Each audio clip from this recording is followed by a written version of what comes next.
Welcome to this new hyperrealistic painting course. Many of you will probably be hesitant to engage in such a difficult genre of painting, but I can assure you that with the right advice and teachings, you will be able to achieve a surprising result already from this first course. This video course is so detailed that you can quickly become skilled in oil painting even if it's your first time. This is the subject we'll be painting in this class. This is the same subject with an accentuated brightness to capture the details in the shadow.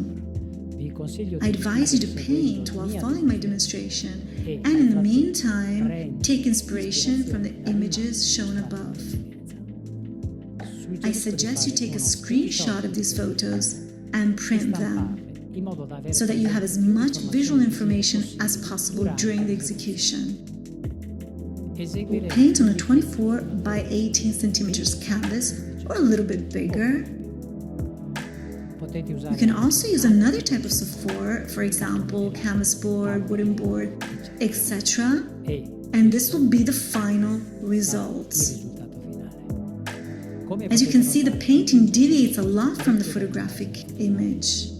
The subject should simply be a source of inspiration. We have to interpret it and personalize it without having to worry about respecting the tone and the details of the real subject. To start, just repeat my gestures. When you have acquired a good technical pictorial mastery, this exercise will come natural to you. During the lessons, with you, I'll create the palette with the shades that we'll need.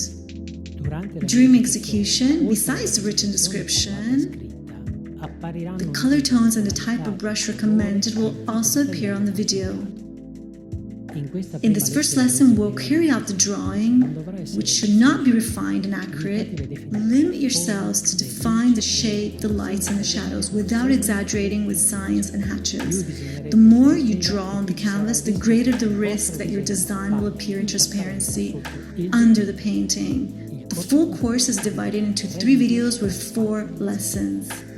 At the beginning of every lesson, in addition to the execution time, you'll find the list of materials, colors, and brushes that will be needed. The presentation is over. I wish you all the best in your work.